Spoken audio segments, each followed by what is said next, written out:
Merci de rester fidèle à nos programmes. Bienvenue dans le jury du dimanche. Le JDD reçoit ce dimanche 5 octobre 2025 Alassane Seck, président de la Ligue sénégalaise des droits humains. Alassane Seck, merci d'avoir accepté notre invitation. Merci à vous, le groupe E-Média, Radio ITV, ça c'est mes amis. Mes vieux amis d'ailleurs, Mamoudou Ibra Kane, Alassane, c'est jusque depuis le début. Donc je suis heureux, c'est la troisième fois que je suis invité à JDD. Et c'est tant mieux, je suis ravi de vous rencontrer, Mamoudou aussi. Et je crois que nous pourrons, au sortir de cette discussion, qu'il y ait un profit pour le compte des populations. Que ça soit vraiment profitable aux populations qui nous écoutent actuellement. Oui. Alors, Alassane Seck, les auditions dans le cadre des enquêtes des événements de 2021 à 2024 ont démarré. Quelques témoins ou quelques même victimes, des victimes donc, de ces manifestations ont été entendues. Le PASTEF ou le parti PASTEF à travers ses militants, mais également les victimes de ces événements avaient même organisé une marche pour demander l'accélération de ces dossiers. Vous, du côté de la société civile, on a l'habitude de le dire, le temps de la justice n'est pas le temps des hommes. Est-ce que nous sommes dans le temps de la justice actuellement?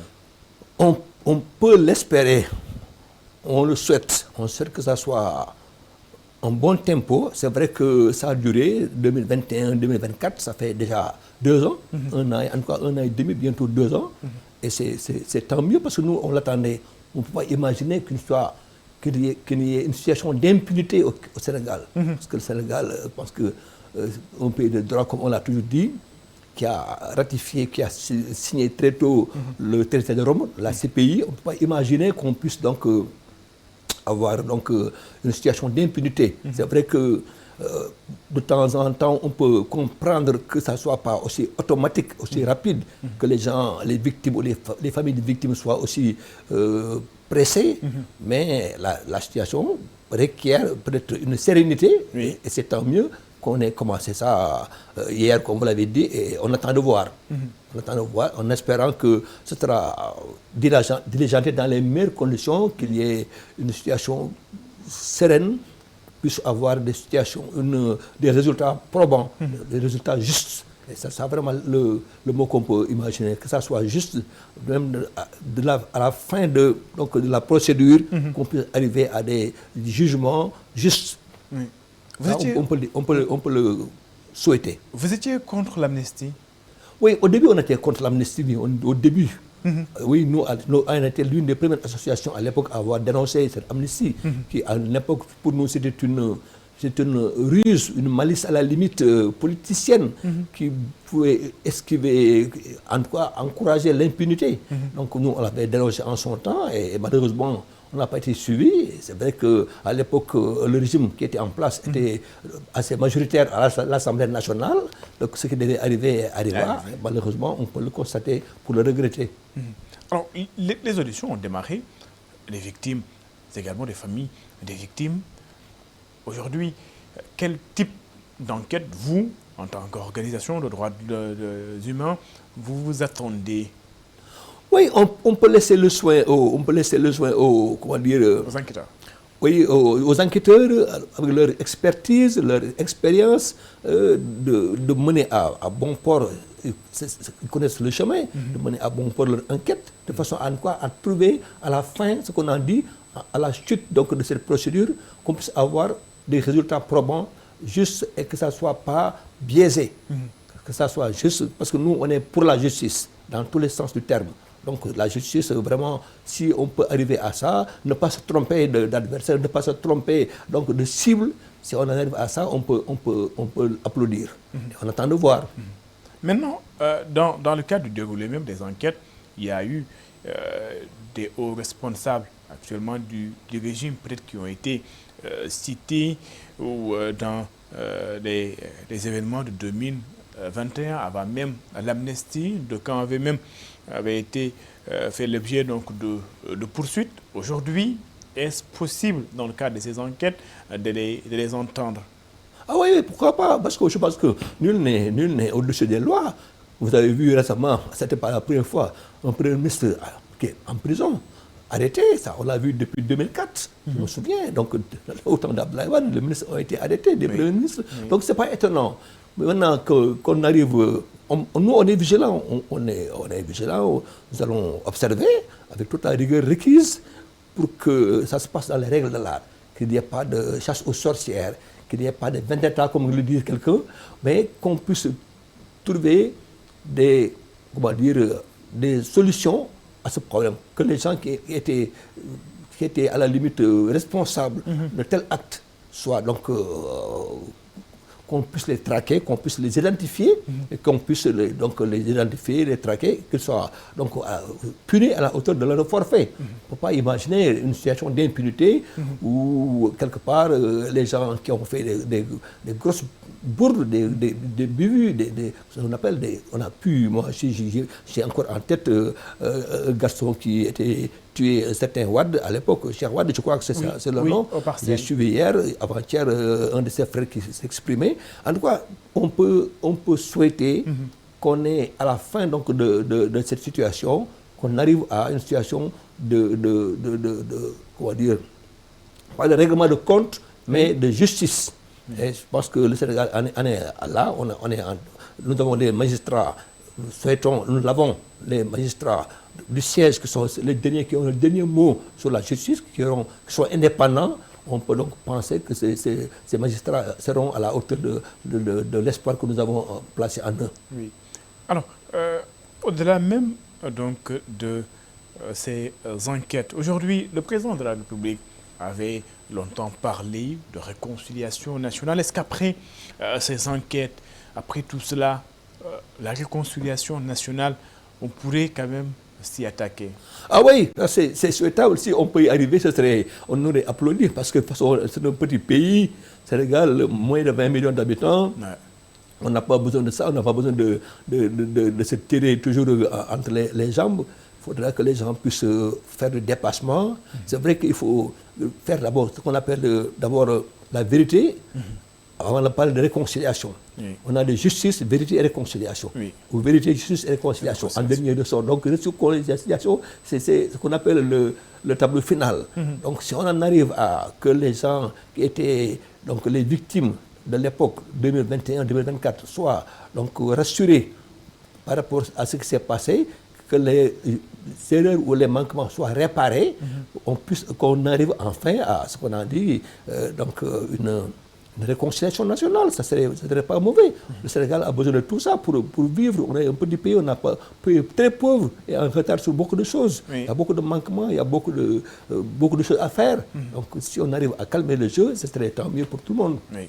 Parlons tout à fait d'autres choses. C'est pour parler bien sûr un petit peu d'économie, le FMI ou la relation entre le FMI et le Sénégal qui attendait lors du conseil d'administration de FMI peut-être un signal ou un feu vert de l'organisation et peut-être pourquoi pas un décaissement pour pouvoir avoir des financements. Le résultat, le FMI demande également au Sénégal d'attendre encore. Aujourd'hui, après 1 an ou même 2 ans après la déclaration des autorités concernant une certaine dette cachée par l'ancien régime, aujourd'hui, la nature des relations entre le Sénégal et le FMI, comment comprendre cela? Oui, mais moi je pense que c'est pas si mal que ça. Moi j'ai lu ce matin la déclaration de la directrice de FMI, mais c'était des propos plutôt rassurants, des propos amicaux qui ont encourageants, mais je pense que le Sénégal devrait attendre, parce que comme on l'a bien dit, c'est eux qui ont le besoin. Le président avait demandé au FMI de presser. Oui, le président, c'est pas le patron de FMI. Même s'il veut ça, c'est son souhait ou c'est ce qu'il souhaite, mais le FMI a ses réalités. Donc le président, il fait la demande, il dit qu'on se presse, mais eux, ils sont dans leur logique. Mais je pense que moi, ce que j'ai lu ce matin, c'est encourageant, c'est rassurant. Parce que apparemment, ça nous donne une bonne idée, en tout cas une idée positive du constat que le FMI a du Sénégal, encourageant, ça je l'ai lu, donc je pense que ça ne sert à rien de pleurnicher, mais d'attendre avec toute la rigueur, toute la dignité que requiert cette posture-là. Oui. Je pense qu'il faudra attendre et faire avec comme on l'a fait depuis le début. Mais finalement, cette histoire de dette cachée, est-ce qu'elle n'a pas un petit peu retardé, disons, l'élan du nouveau régime? C'était bien de déclarer ce qui a été prouvé sur place quand même. Pas forcément, c'est vrai que ce n'est pas évident. C'est après coup qu'on se rend compte qu'on aurait pu, on aurait pu. Oui. Et ça, je pense que c'est une histoire On d'expérience. aurait pu, on aurait dû. On aurait dû, on aurait. Si on savait, si. Donc ça, c'est vrai que ce qu'on appelle le rire politique. La réalité politique a montré qu'il n'est pas toujours bon d'être, comment dire, honnête, entre guillemets. Est-ce qu'on était obligé de dire quel est l'intérêt d'avoir dit? Bon, voilà. Donc ça, c'est des manquements, c'est des expériences que les gens devraient tirer de cette situation, d'avoir voulu être transparent à tout point de vue. Oui. Malheureusement, la réalité fait que si vous êtes transparent vous-même devant votre, comment dire, votre débiteur ou bien votre créditeur, votre banque, si vous devez être honnête, on vous dit, bon, donc ceci, mettez-vous à côté en attendant de voir, parce que vous venez de nous annoncer une situation assez particulière. Donc voilà, donc tout ça fait que c'est une question d'expérience, et puis c'est pas la première fois. Il y a beaucoup de pays, en Grèce, en Argentine, d'autres pays qui ont subi donc les contre-coups d'être transparents, d'avoir dit la vérité. Voilà, je pense que c'est des expériences que les pays vivent. Maintenant, comme il y avait d'autres alternatives, on a parlé de diaspora bon, on a parlé de bon, et ainsi de suite, on a parlé de décaissement ailleurs, d'autres alternatives que le FMI. Maintenant, si on arrive à jongler avec ça, je pense que c'est des techniques financières qui sont propres un peu donc eux qui connaissent, parce qu'ils savent comment y aller. Donc il faudra attendre et en même temps trouver d'autres formules alternatives. Est-ce à dire qu'il y a souvent, quand on est ou quand on occupe certaines fonctions au sein même d'un État, qu'il y a des choses à ne pas dire? Ah oui, ça c'est toujours, quand je parle d'expérience d'État. Donc ça c'est toujours bon à savoir. Moi je ne savais pas, je ne sais pas. Oui. Je n'ai jamais fait, malgré mon âge, malgré je sais que je suis plus âgé que tous ces gens du gouvernement. Mais on en apprend d'avoir, comme je vous l'ai dit tout à l'heure, vous êtes un peu victime de vos qualités. Oui. Si vous êtes dans des qualités d'être honnête, d'être juste, on dit que si vous avez tort. Donc c'est toujours des expériences de vie que vous pouvez avoir dans votre pratique de tous les jours. Et demain, vous serez édifié sur les résultats de ce que vous avez fait antérieurement, en passant à avoir bien fait. Bon, en même temps, il y a les contre-coups. Oui. Donc, des réactions négatives de ce que vous avez fait parce que vous pensez avoir bien fait ça. Alors, justement, vous avez parlé de diaspora bond. On parle d'abord d'un emprunt obligataire qui est ouvert donc à la diaspora. Mais avant cela, est-ce qu'aujourd'hui le Sénégal peut se passer du FMI concrètement? Ça, c'est une question. Il faudra peut-être envoyer à des grands experts, je pense à Messa Babou et tous les autres. Mais c'est vrai que de toute façon, il faudrait que les gens soient habitués à avoir des difficultés et trouver d'autres formules. C'est comme vous, si votre salaire n'est pas payé, donc vous trouvez des formules pour survivre. Oui, d'autres alternatives. D'autres alternatives dans tous les cas. Ça, c'est une question de survie. Donc le Sénégal a le devoir même de réagir autrement.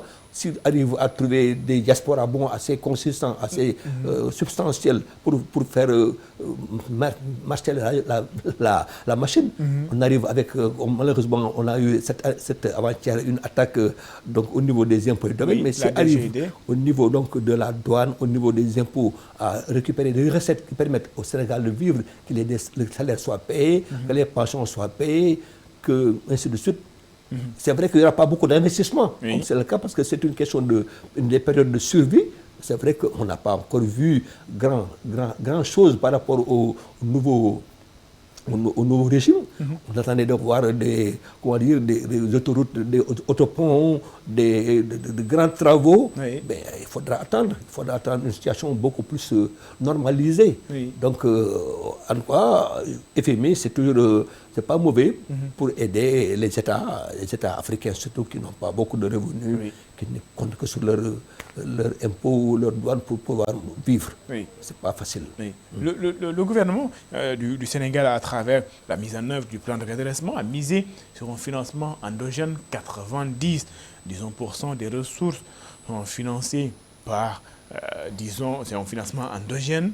Mais aujourd'hui, on mise sur les emprunts obligataires ouverts à la diaspora, où l'on parle de diaspora bond. Aujourd'hui, est-ce que ce système-là peut permettre aujourd'hui à l'État du Sénégal de pouvoir tenir et de pouvoir engager les grands chantiers? Parce que le dernier en date, il s'agit de 300 milliards de francs CFA que l'État du Sénégal est en train de chercher. Oui, c'est vrai que ce que j'ai dit tout à l'heure, c'est vrai que si on arrive avec les contraintes, les contraintes que nous avons, c'est les recettes qu'ils peuvent donc amasser dans ces activités au niveau des impôts, au niveau de la douane, au niveau de tout ça. Si on arrive à régler les problèmes essentiels, mais je pense que c'est tant mieux. C'est vrai qu'un État, un pays pauvre comme le Sénégal a besoin d'investissement. Il faudra investir pour pouvoir avancer. Tout ça, c'est des questions techniques, très techniques, alors qu'il faut laisser le soin aux techniciens de le faire. Mais nous, on observe de l'extérieur, on souhaite, en quoi ce que nous croisons les doigts, nous voyons que les salaires sont payés chaque mois, les pensions sont payées, même à l'EPRES où je suis, les gens sont payés régulièrement. Donc, on peut imaginer que si tout se passe bien, c'est vrai que ce que j'ai déployé moi, c'est ce qu'on appelle le niveau de vie de l'État. Malheureusement, l'État n'a pas montré de façon très visible qu'il y ait beaucoup de dépenses, de prestige qu'on aurait pu éviter. L'État ne s'est pas serré la ceinture. L'État n'a pas montré, en tout cas, l'État n'a pas montré qu'il a serré la ceinture. Il n'a pas montré ça. Moi, quand je vois des véhicules de l'État que je vois, je suis sidéré. Quand j'entends les fonds politiques, je suis totalement sidéré. Donc tout ça fait qu'on n'a pas donné l'exemple. Parce que c'est ça qu'il fallait, c'est ça qui a manqué au niveau de cette rupture qu'il y ait, même si on a fait des efforts ici et là, mais il y a ce qu'on appelle des points forts, notamment les véhicules luxe, les véhicules à 100 millions que je vois ça, des véhicules 4x4 100 millions, pour un pays aussi pauvre que le Sénégal, comparé à des pays comme la France ou l'Angleterre ou l'Allemagne, c'est assez compliqué. Pour nous, Africains, ça donne encore une mauvaise image de ce qu'on appelle le pouvoir qui montre un peu ses limites au niveau de la rigueur, donc cette auto-éducation qu'on devrait essayer de renoncer à beaucoup de privilèges, beaucoup d'avantages. Malheureusement, c'est ça qui manque un peu au Sénégal, en Afrique. Toujours, c'est, comment on dit, le khéoulou, avoir une belle vie, tu es tout beau, tu as une voiture qui vaut 100 millions. On aurait pu, et surtout que nous, on avait ce prétexte cette année avec cette histoire de dette et de difficultés financières. Montrer l'exemple de la rigueur, renoncer à beaucoup d'avantages et puis voilà, vivre comme ça, parce qu'on vivait, ceux qui sont maintenant au pouvoir n'avaient pas ça avant. Quand ils étaient dans l'opposition, c'était assez précaire. Je pense qu'ils auraient pu continuer à vivre, même pas dans l'extrême pauvreté, mais qu'il y ait moins de visibilité, moins de démonstration de force, entre guillemets, que ça on peut l'éviter. On aurait pu l'éviter. Et ça aurait été beaucoup plus compréhensible. Toujours dans la mise en œuvre du plan de redressement, il est question de taxes. On a vu que l'Assemblée nationale a adopté 3 projets de loi. Le projet de loi portant un code des investissements, le projet de loi portant un code général des douanes, mais également le projet de loi portant sur le rituel, la taxation sur le numérique. Donc, mais aujourd'hui, la DGID, la Direction générale des impôts et domaines, censée récolter tout ce qui est taxes, entre autres, a fait un communiqué. Certains infos parlaient d'attaques ou des hackers. La DGID parle de son côté de quelques soucis techniques en langage diplomatique.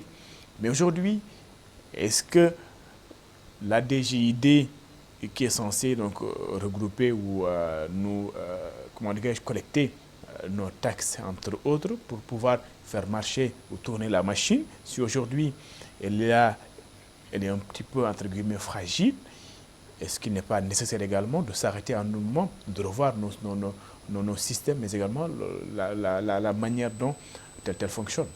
Mais absolument, tout ça, c'est regrettable. On a vu, c'est vrai qu'on a eu beaucoup de difficultés au niveau de ces départements, au niveau du ministère des Finances. Le Trésor, volé. Récemment, on a eu des volets des ordinateurs, tout ça, qu'il y ait des attaques, la cybercriminalité.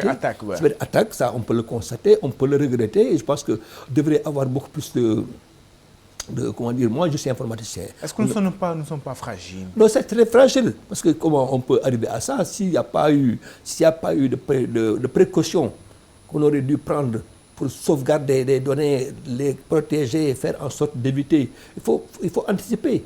Il faut anticiper de ce qui peut se passer, aussi bien au niveau du ministère des Finances que du ministère de l'Intérieur, que du ministère même des Forces armées. Il faut, en État, c'est d'abord la prévention. On fait la prévention dans le mauvais sens. On pense, on dit en Wolof, il faut toujours imaginer le cas pire où on peut arriver à des difficultés qui bloquent le pays.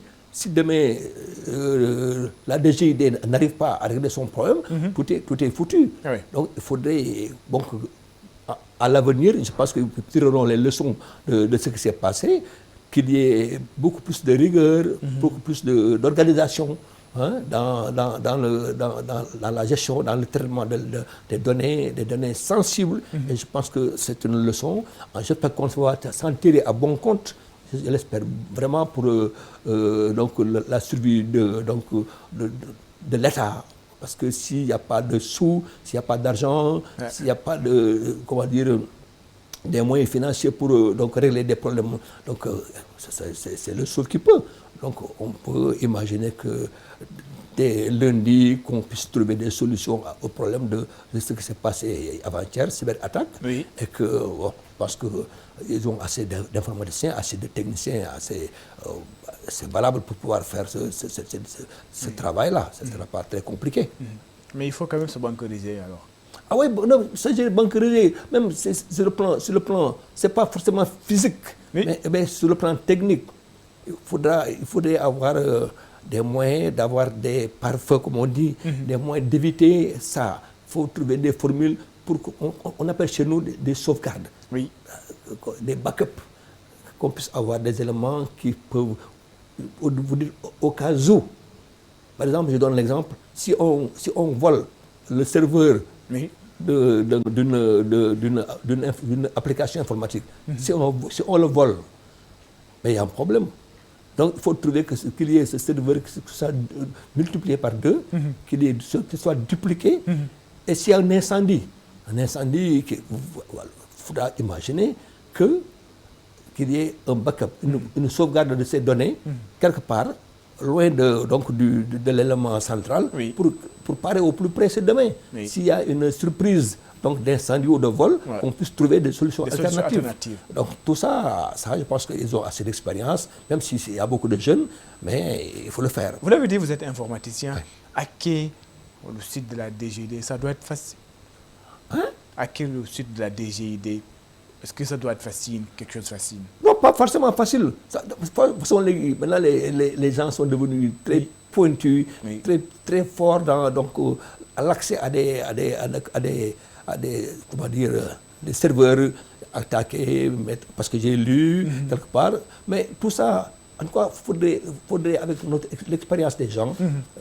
Je vous donne l'exemple, la DTAI, qui est un peu l'ancêtre du ministère de Direction du traitement automatique de l'information, qui a été créée depuis les années 70, au temps de Senghor. À l'époque, le ministère de l'Intérieur et le ministère des Finances, le Trésor, étaient logés au niveau de la DTAI. Donc tout ça était centralisé. Il y avait ce qu'on appelle le centre des opérations du ministère, le COM, et le centre des établissements publics, COEP. Donc tout ça, à l'époque, était assez centralisé, c'était sauvegardé, c'était très rigoureux. Maintenant, je ne sais pas comment ça se passe. C'est vrai que moi, j'ai quitté la DTAI il y a 40 ans, mais dire que demain, il faudra être très, très rigoureux dans la gestion des données, de façon à ce qu'il n'y ait plus de surprises. Oui. Parce que tout est possible actuellement. Oui. Alors, parlons du CENTIF. Journaliste, homme d'affaires, patron d'entreprise, personne n'échappe, ou même en politique, personne n'échappe au rapport du CENTIF. Finalement, on ne l'attendait pas, mais les rapports du CENTIF sont quand même bien présents, surtout lors de ce magistère du président Bassirou Diomaye. Beaucoup d'hommes d'affaires, beaucoup de politiciens se sont retrouvés en prison grâce ou à cause de ces rapports. CENTIF, finalement, est-ce que vous, du point de vue de là où vous êtes, est-ce que vous attendiez à voir le CENTIF avoir ce rôle? Bon, on le constate, c'est une réalité, hein, parce que le CENTIF était mis en place depuis longtemps. Oui. Depuis longtemps, moi je me souviens, j'avais un ami qui était l'un des responsables du CENTIF. Elle est très active. Oui, malheureusement, c'est des structures qu'on constate et qui révèlent au grand jour ce dont les gens sont capables de faire, parce que le CENTIF est alimenté par les banques. Oui. Les banques annoncent au CENTIF telle situation-ci à déplacer 15 millions, 20 millions, c'est suspect. Si c'est un salarié de ITV, ouais. Comment il peut... Donc, malheureusement, ça c'est le constat. Oui. Est-ce qu'on a inventé des rapports? Est-ce qu'on a inventé donc, des dossiers? Oui. C'est à vérifier. Moi, ce que je constate, je dis que le CENTIF est là pour traquer éventuellement des délinquants. Oui. Si le CENTIF donc, justifie que le rapport qui a été fait par la banque ou une banque, bon, alors la personne qui est incriminée devrait se justifier, expliquer, avoir des traces. La traçabilité, malheureusement, c'est vrai qu'il y a eu trop de légèreté au niveau de certaines personnes. Ici, on parle de milliards. Absolument. Quand tu es sidéré, quand tu entends le mot milliard, milliard, c'est milliards. Beaucoup d'argent. Beaucoup d'argent, surtout un pays africain. Ouais. Donc tout ça fait que on espère que donc, au sortir de toutes ces procédures que nous suivons avec beaucoup de vigilance, on espère que les gens seraient encore fixés sur le sort de ceux-là qui auraient été délinquants et que nous qui ne sommes pas concernés, qu'on est déjà avertis, qu'on ne soit pas naïf et que si demain on gère 1 milliard, 2 milliards, on est prêt demain tenu de rendre compte et de justifier notre argent. Ça, malheureusement, il faut le constater. Finalement, c'est une bonne chose que le CENTIF puisse scruter de très près les mouvements bancaires. Absolument. Ah oui, parce que c'est vrai que malheureusement, c'est une réalité. Si on peut arriver à traquer des délinquants, des personnes qui auraient détourné de l'argent indûment, si on arrive à les traquer, à décourager demain les éventuels qui auraient la tentation de le faire, mais c'est une très bonne chose pour le pays. Moi, je ne suis pas concerné, ça ne m'intéresse pas. Donc, si demain, on arrive à débusquer tous ces gens-là, ce serait pas mal pour la récupération de cet argent-là. On peut le souhaiter. Le déroulé de ces enquêtes, parce qu'après les rapports du CENTIF, les rapports sont orientés vers les bureaux du pôle judiciaire et financier. Souvent, également, les accusés sont convoqués par donc, les juges du pôle judiciaire et financier. On parle souvent d'argent public versé sur les comptes d'autres personnes. Le Trésor qui a, par exemple, versé l'argent à d'autres personnes qui ont reçu de l'argent et qui ont fini derrière les barreaux parce qu'ils ont reçu des fonds au public. Aujourd'hui, qu'est-ce qu'il faudrait faire? Est-ce qu'il ne faudrait pas également renforcer la vigilance, de voir un petit peu comment certains services versent directement ou indirectement de l'argent à des particuliers sans peut-être de justificatif? On n'est pas encore au stade des procès, mais on est au stade des enquêtes. Ah oui, mais ça, on peut le constater. Je pense que c'est la bonne guerre. Hein. Je pense que de plus en plus, le PGF a été créé les années 2000, bien avant l'avènement du nouveau régime. Donc, c'est le CREI, entre guillemets. C'est l'emplacement de la CREI. Oui. Donc, si on arrive par des mécanismes à faire constater qu'il y a eu des manquements, mais c'est tant mieux qu'on puisse corriger ça. malheureusement, un détournement de fonds, c'est prévu par le code procédure pénale, c'est la prison, en attendant le remboursement. Je pense que c'est de bonne guerre, c'est pas mauvais que des gens soient identifiés, parce qu'on parle d'association de malfaiteurs. On peut imaginer que ces gens l'ont fait exprès. Quand tu as pris de l'argent, 100, 200, 300 millions, 1 milliard, 10 milliards, pour nous, c'est forcément fait exprès.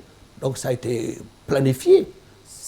Donc, tout ça fait qu'aujourd'hui, nous tous qui sommes concernés, nous sommes des Sénégalais, l'argent public, surtout dans un pays aussi pauvre que le Sénégal. Quand j'entends avant-hier, quand j'ai appris qu'il y a, une machine qui doit opérer ou bien qui doit détecter, diagnostiquer des maladies du cancer, et encore en panne à Dalal Diabo, quand j'entends ça, je suis sidéré que le malade qui est déjà cancéreux, qui est à Dakar, doit aller jusqu'à Touba pour se faire traiter. Donc tout ça, ça te fait mal.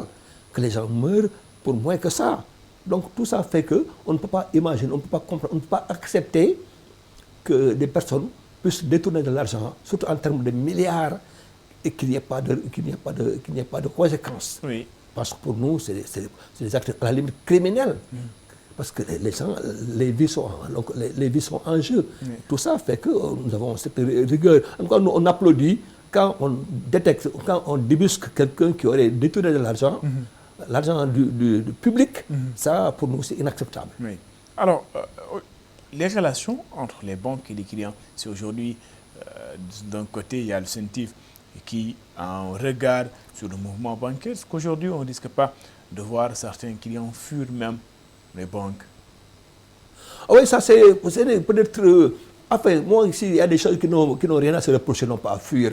Ceux qui fuient, c'est ceux qui ont des choses à cacher. Oui. Moi, je suis un simple retraité, toi, un simple salarié. Je ne sais pas, en quoi quelqu'un, même un milliardaire qui est un homme d'affaires, s'il est clean et net, je pense qu'il n'a pas besoin de fuir. Oui. Bon, on ne peut pas remplacer tout le monde, mais il faudra mettre en place des mécanismes rigoureux de gestion et de surveillance, qu'on appelle à la limite des observatoires, qu'on puisse ne pas prendre de l'argent aussi facilement.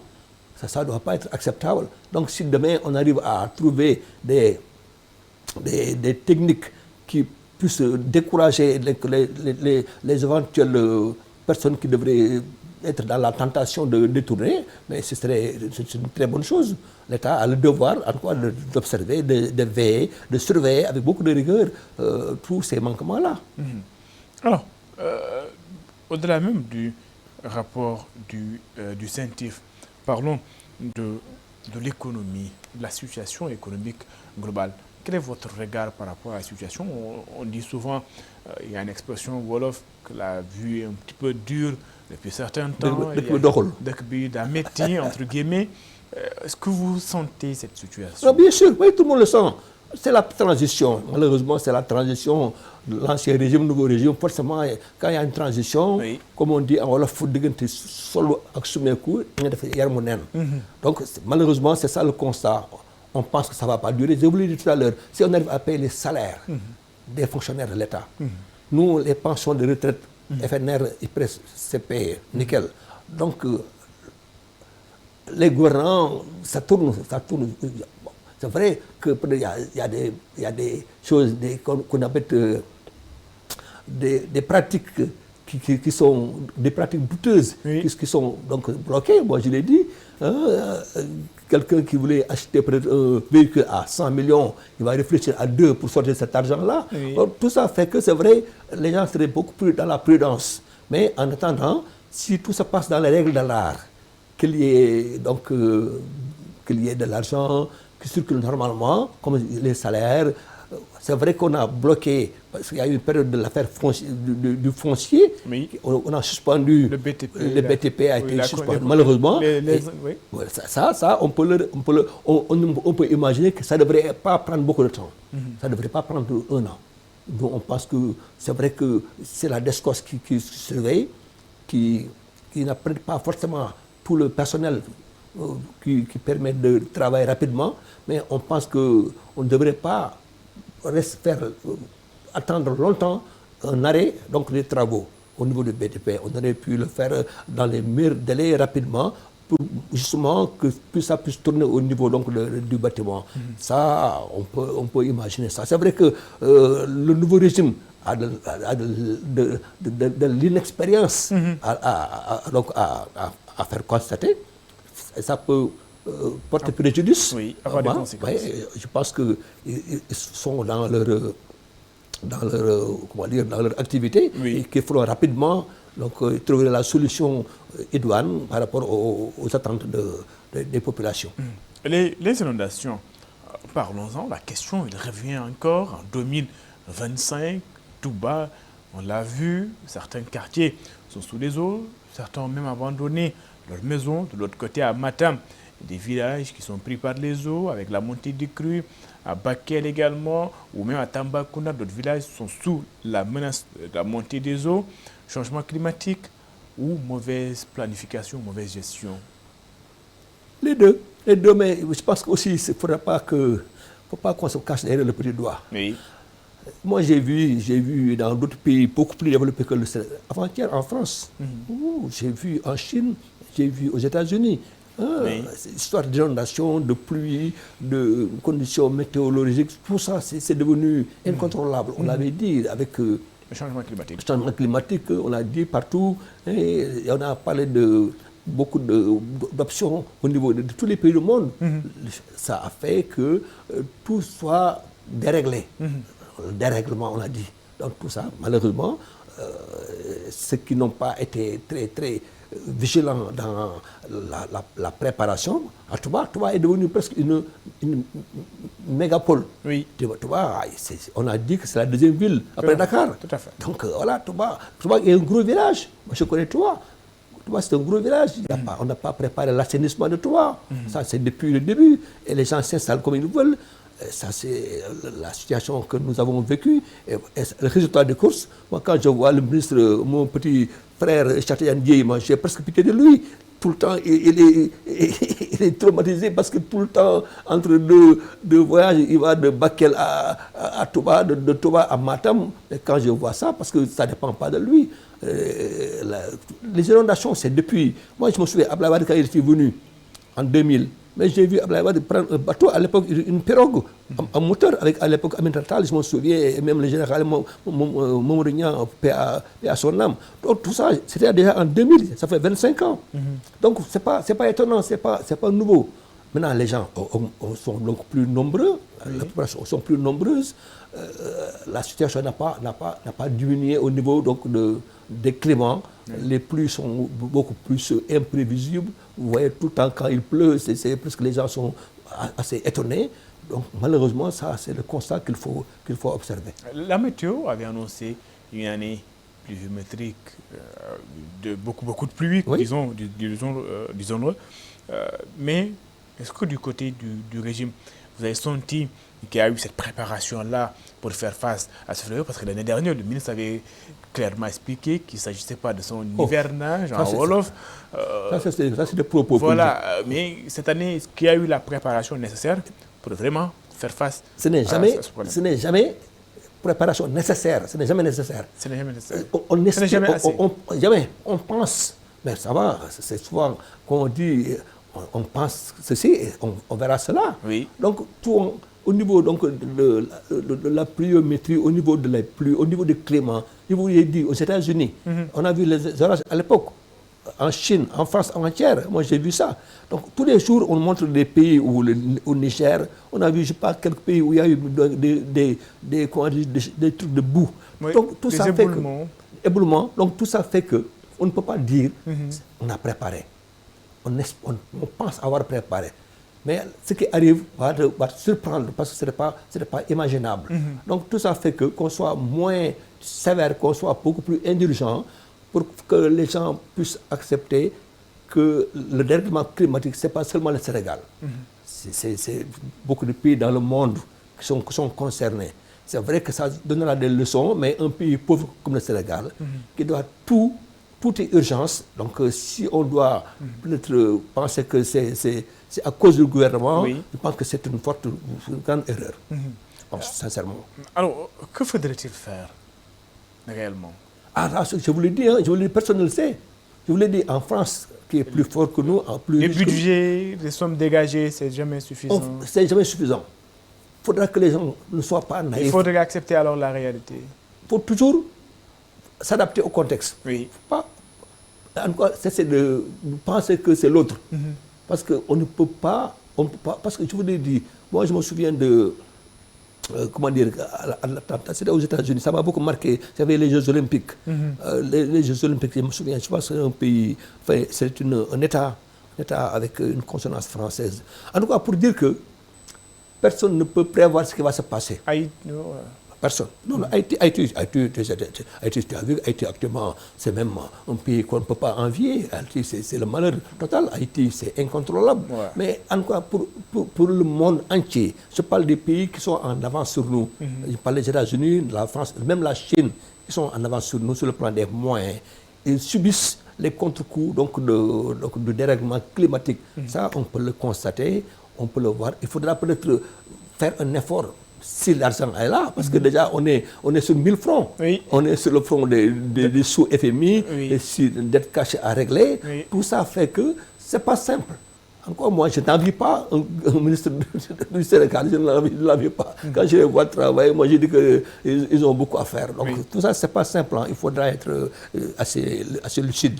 Vous êtes de ceux qui pensent qu'il ne faudrait pas politiser la question des inondations? Ah oui, ça, surtout pas. Ça n'a rien à voir. Pour moi, vraiment, c'est faire une mauvaise comment dire, c'est un mauvais procès. C'est une mauvaise, comment dire, il faut être une mauvaise foi. Oui. Pour penser que les inondations, il faut les politiser. Ça n'a rien à voir. On a vu, ils ont fait un effort récemment.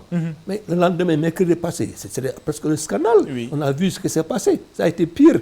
À Touba. Donc, c'est pas parce que les gens avaient fait exprès de ça. Donc, pour moi, vraiment, on aime trop politiser. Ici, tout est politisé.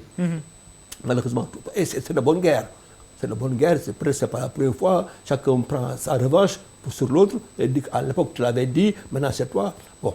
Donc, dans le propos, Sénégal, surtout vous, les informateurs, les médias, vous aimez la politique, malheureusement. Et tout ça, ce qui fait que vous êtes toujours au premier rang pour donc mettre en place, faire miroiter l'aspect politique, l'aspect politicien. Oui. Et malheureusement, ça nous retarde, je pense. On n'a pas, quand je vois vos émissions, quand je vois vos programmes dans les télévisions, dans les chaînes, on parle moins de développement, de technique de développement, de technique d'enseignement que politique. Alors, oui. Chez vous, tout est politique. Oui. Malheureusement, ça nous a beaucoup retardé. Parlons, ou faisons un détour avant d'enchaîner, c'est pour reparler des libertés publiques. On parle de l'opposition, on parle de recul de la liberté ou de menaces qui pèsent sur la liberté d'expression au Sénégal. En cause, plusieurs convocations après des propos tenus soit sur des plateaux télé ou même sur les web TV ou les réseaux sociaux. Beaucoup de convocations la semaine dernière au niveau de la division de la cybersécurité. Beaucoup de mandats de dépôt également ont été décernés. Finalement, sur le plan des libertés, vous attendiez plus du régime ou moins? Plus, bien sûr, plus. C'est vrai que nous, on avait applaudi oui. En 2024. Le 29 mai, oui. Quand on a parlé des assises de la justice, oui. Le président s'est levé, c'était sa première bonne action. Dire qu'il fallait réformer la justice, oui. Parce qu'il a été une des victimes. Oui. Mais on a applaudi, donc on n'a pas compris que 29 mai 2024... 1er octobre 2025, nous sommes en octobre 2025. Oui. Donc, entre-temps, il y a eu les élections législatives qui sont passées, en 2024, novembre 2024. Oui. On pensait que les nouvelles lois allaient être votées pour mettre en œuvre les nouvelles réformes, les nouvelles lois, qui devraient être beaucoup plus adaptées. Malheureusement, on attend toujours de voir. Après, oui. Et c'est ça qui traîne, c'est ça qui nous a inquiétés. Comment se fait-il que le Sénégal, depuis l'avènement du nouveau régime, en novembre 2024, qu'il n'y ait pas de nouvelles lois qui prônent la rupture, à savoir qu'on ait... Le juge de liberté. Le juge de liberté, nous, on l'a demandé depuis 14 ans. La Ligue a toujours demandé la mise en place d'un juge des libertés et de la détention, qu'il y ait moins de puissance du procureur.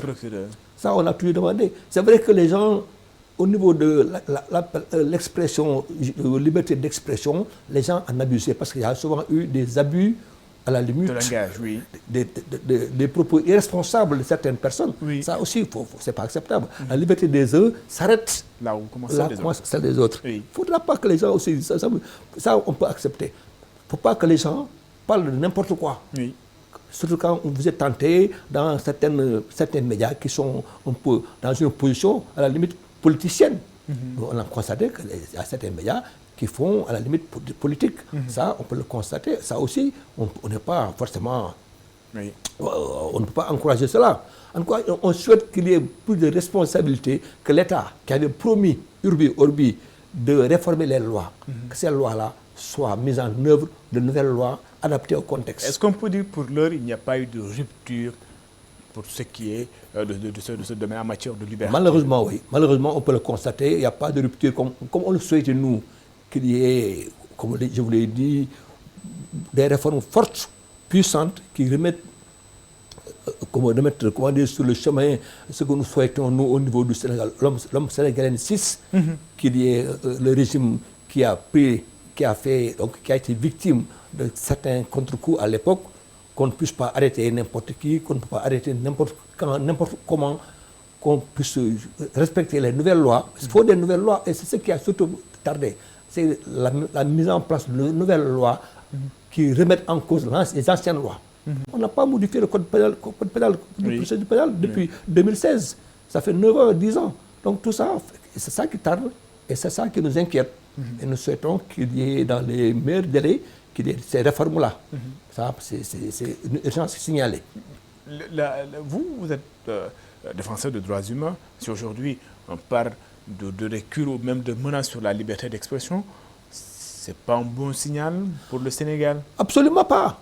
Ça, on l'a dit. Hein. Nous, on a demandé, même avant l'arrivée du président, nous, on avait une loi qui devait protéger les défenseurs des droits humains. Cette loi, elle est là. On a demandé, on ne l'a jamais eu. On a parlé des lanceurs d'alerte. Oui. Ça, c'est récent. Ça, c'est sur le plan financier. Lanceur d'alerte, quelqu'un qui puisse annoncer, alerter sur l'aspect financier. Oui. Mais les défenseurs des droits humains qui étaient là au début, cette loi qui était lancée depuis longtemps, avant-hier, on était en séminaire avec des députés. Mais ce que nous souhaitions, c'est qu'il y ait des réformes fortes qui balisent au niveau du paysage judiciaire, qu'il y ait moins d'arrestations. C'est vrai que les arrestations, il y a beaucoup de confusion entre activistes politiques et donc activistes, société civile, entre guillemets. Il y a beaucoup de choses qui sont confondues. Et il faudra que les gens soient dans la responsabilité, dans le propos. Moi, quand vous êtes en public, dans le propos, évitez de dire des choses qui fâchent. Oui. Si vous portez préjudice à un de vos concitoyens, parce que vous l'avez insulté, vous l'avez diffamé, vous prêtez le franc. Actuellement, ce n'est pas permis. Mais la multiplication de ces convocations-là aussi, c'est pas joli. Est-ce qu'il ne faudrait pas le revoir? C'est pas joli. Pour un oui, pour un non. Ouais, mais en attendant, la loi, elle est là. Durant l'ex, la loi, elle est là. Il faut attendre que la loi soit changée. Il faut se battre pour que les lois soient adaptées, soient modifiées, soient donc réformées. Oui. Ça, on attend de voir. Ce n'est pas le cas actuellement. Donc, le procureur, mais le juge qui est le juge du siège qui a le dernier mot en dernier ressort, lui, il ne fait qu'appliquer la loi dans toute sa rigueur. Oui. Malheureusement, donc, mais on demande au président, on demande au Premier ministre lui-même qu'il fasse l'effort de dépassement pour mettre en place des nouvelles lois. Et ça, c'est vraiment souhaitable. Oui. Alors, récemment, il y a eu un remaniement ministériel avec de gros changements à l'intérieur de la justice. Jean-Baptiste exit, Jean-Baptiste et Ousmane Diagne, donc respectivement au ministère de l'Intérieur, mais également au niveau du ministère de la Justice. On s'arrête un petit peu au niveau du ministère de l'Intérieur, avant d'abord d'en venir à l'autre question. Vous avez vu le ministre de l'Intérieur en œuvre, certainement, depuis sa nomination. Comment vous le voyez? Ah oui, moi je le connais. C'est un garçon qui est sympathique, Bamba, pour ne pas le nommer. Mais moi je pense que c'est vrai que c'est ce qu'on appelle Oui. C'est les tours de passe-passe politiques. Oui. C'est à eux qui apprécient. Moi, nous, on constate que Oui. Jean-Baptiste, moi, je l'ai vu à l'œuvre Oui. au niveau des élections, au niveau donc, du ministère de l'Intérieur. Ouais. Je connais un peu même un de ses collaborateurs les plus proches. Oui. Mais pour nous, vraiment, c'était une personne irréprochable. On ne peut pas lui en vouloir d'avoir fait ou dit des choses malheureuses. Oui. Donc, malheureusement, il est parti. Ça, c'est l'aspect politique. Oui. Que Dieu m'en garde, ce qui fait qu'on ne peut pas comprendre beaucoup de choses. Absolument. Le ministre de la Justice, même chose, parce qu'il a dit des choses qu'il avait le devoir de dire. Il a dit protéger les magistrats, protéger la justice en tant que telle. Maintenant, le régime en place trouve autrement cette situation, cette option. Nous, on n'est pas forcément d'accord avec eux. Maintenant, on constate, on note. On observe que voilà, il y a un changement. On attend de voir. Oui. En tout cas, nous souhaitons que les lois Oui. soient réformées et appliquées Oui. dans toute leur rigueur, comme promis par le régime lors des différentes campagnes électorales. Oui. En parlant du ministre de l'Intérieur, il a même rappelé lors de ces opérations de désencombrement que le code pénal sénégalais interdisait, entre guillemets, la mendicité dans les rues. Il a même déclaré tolérance zéro contre la mendicité. Vous êtes défenseur des droits humains. Vous êtes d'accord? J'applaudis des 4 mains, si Oui. j'en ai. J'applaudis des 2 mains. Mendicité des enfants, non, des adultes. moi, je l'ai toujours dit. Si vous regardez dans Google, moi, j'ai toujours dit que l'État subit la tyrannie alors à la limite des maîtres coraniques ou des religieux. Parce que pour moi, quand j'ai vu ce qui se passe à Dakar, ou même à l'intérieur, je suis scandalisé de voir des enfants. Hier, j'ai vu devant le Auchan, à côté, un garçon qui avait moins de 5 ans, qui était en train de manier, 4 ans. J'étais scandalisé. Et parfois, la nuit, 20h, 22h. Donc, pour moi, c'est inacceptable. C'est inacceptable. Pour moi, donc, si le ministre de l'Intérieur arrive à arrêter cette situation, éradiquer cette mendicité, moi, vraiment, je serais très content. Parce que ça m'a fait beaucoup mal. Oui. Vous êtes défenseur des droits humains, vous avez également une autre casquette. Vous êtes membre du COS, Coalition des organisations de la société civile pour les élections, toujours avec le ministre de l'Intérieur. On lui reproche sa proximité avec le Premier ministre. Au-delà même de cette proximité, il était jusque-là son avocat, où il faisait partie de son pôle d'avocats. Aujourd'hui, Maître Bamba Cissé à la tête du ministère de l'Intérieur, il doit, lui, avoir en charge l'organisation des élections. Pas de problème. Ah non, pas de problème. Pour moi, Sénégal maintenant... Les politiques ont toujours demandé une personnalité neutre pour pouvoir organiser des élections. Cette revendication, elle n'a jamais été satisfaite. Non, elle n'a jamais été satisfaite. Moi, je me souviens, Macky Sall a eu des ministres de l'Intérieur qui étaient des hommes politiques. Abdoulaye Daouda Diallo, tout ça, c'est des cabas, mais c'était des gens de la paire qui étaient ministres de l'Intérieur. Je pense qu'ils ont perdu les élections. Oui. Donc, je pense que ça n'a rien à voir. Le système sénégalais, le système électoral sénégalais est bon, assez puissant. Il est solide. On ne peut plus tricher. Ça, c'est mon avis. Mon avis par rapport à mon expérience. Moi, je suis les élections depuis 1996. Les élections locales qui étaient carrément par terre en 1996, on a rectifié. Depuis 1998, le régime en place perd les élections à la limite. Depuis 1998, les élections législatives de 1998, où il y a eu l'avènement de Guiboka à l'époque avec 11 députés. Depuis lors, c'est ceux qui dirigent les ministères, mais perdent. Donc je ne vois pas où est le problème. Ça n'a rien à voir. Je pense que si on a ça, mais les gens sont vigilants. Nous, au niveau du COS, on a eu à l'époque 2000 observateurs, 1000 observateurs. Et on peut identifier ce qui se passe. De plus en plus, la présence de la Sénat, la présence des gens qui sont partie prenante. De la presse. La presse elle-même, les observateurs nationaux et internationaux. Mais ça depuis plus de 20 ans, je pense, on ne peut pas imaginer des élections contestées. Je n'ai pas vu ça. Donc maintenant, si c'est de bonne guerre, qu'il soit ministre de l'Intérieur, il ne peut pas manipuler. Non, c'est les urnes. Il peut pas de souci à se faire alors. Hein? Pas de souci à se faire. Pas de souci à se faire. Ah non, moi, je n'ai pas de souci à me faire. Moi, je dis que Bamba Cissé est assez... Lui, il n'est pas à perdre d'abord. Il n'est pas passif. Il est même leur ami, leur avocat. Mais il n'a pas pris les moyens, et même sur le plan moral, sur le plan de sa façon de vivre, je ne le vois pas manipuler des urnes, des chiffres pour faire gagner son régime ou son gouvernement. Je ne pense pas. Un autre ministère qui a également changé de nom et de personne, il s'agit du ministère de la Justice. Yacine Fall, qui quitte le ministère de l'Intégration africaine et des Affaires étrangères pour prendre les rênes du ministère de la Justice. Vous l'avez dit tantôt, Ousmane Diagne avait émis certains propos, peut-être qui n'avaient pas plu au régime actuel. Yacine, militant de PASTEF, très proche même du régime. Aujourd'hui, comme vous l'avez dit, pour ce qui est du ministère de l'Intérieur, pas de souci à se faire. Est-ce qu'aujourd'hui, on ne craint pas également une certaine mémise de l'exécutif sur le judiciaire? Absolument, je ne pense pas. Parce que moi, ce qui m'intéresse, c'est le juge du siège, le juge assis, celui qui a le dernier mot. Ce n'est pas le procureur, ce n'est pas le parquet. Le procureur, c'est le maître des poursuites. Oui, ça, il peut être politicien, il peut être, ça, c'est son problème. Mais ce que j'ai dit que ce qui m'intéresse moi, c'est le juge du siège, le juge assis, celui qui juge en dernier ressort, le magistrat du siège. C'est ça qui m'intéresse. J'estime qu'ils sont indépendants, par définition. Je leur fais confiance. Récemment, au niveau du régime actuellement, 2025, le régime actuel a perdu beaucoup d'élections, beaucoup de procès, au niveau de la Cour suprême, au niveau même du Conseil constitutionnel. Moi, je ne vois pas en quoi un ministre peut influer sur un juge dans son cabinet, dans un procès. Moi, je ne vois pas. Je ne vois pas, sincèrement. Ousmane Diagne ou Yacine Fall, la justice reste à sa place. C'est le juge qui a le dernier mot. Parce que ce qui nous intéresse, nous, c'est de voir les résultats d'un procès.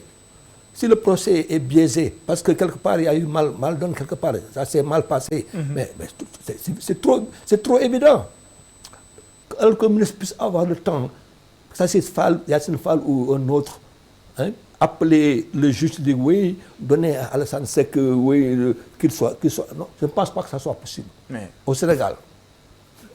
Les magistrats du siège sont libres. Ils sont libres. Ils sont indépendants. Indépendants par définition. Le parquet répond aux injonctions du ministre qui passent par le procureur général, qui par écrit. Parce que Ousmane Diagne était un rebelle à la limite. C'est pourquoi d'ailleurs les gens l'ont apprécié. Il y a une dame qui était Mme Gueye, qui, la Cour suprême, avait marqué son opposition à la démarche de la Cour suprême en son temps, en 2024. La veille du départ de Sonko, de son procès, pour dire que même les procureurs, ils parlent en âme et conscience. C'est des citoyens, ils savent que, comme on dit, les hommes passent, les institutions restent. Donc, ils sont devant devant Dieu et les hommes, de donner leur avis. Je ne pense pas qu'on puisse, un ministre, quel que soit le ministre, parce exercer une certaine pression sur un magistrat pour faire modifier le sens d'un procès. Je ne pense pas que ça soit possible, sincèrement. Alassane Seck, président de la Ligue sénégalaise des droits humains. Je vous rappelle, il est donc l'invité du jury du dimanche. Je me signale que le temps qui nous a été imparti est presque fini. Merci d'avoir répondu à notre invitation. C'est moi qui vous remercie, moi aussi. Je vous remercie et j'espère que ça va aller de mieux en mieux pour Radio ITV. On l'espère aussi. Je prie pour vous. Merci beaucoup. Alassane Seck, président de la Ligue sénégalaise des droits humains, était donc l'invité du jury du dimanche. C'est tout pour ce numéro. On se donne rendez-vous dimanche prochain.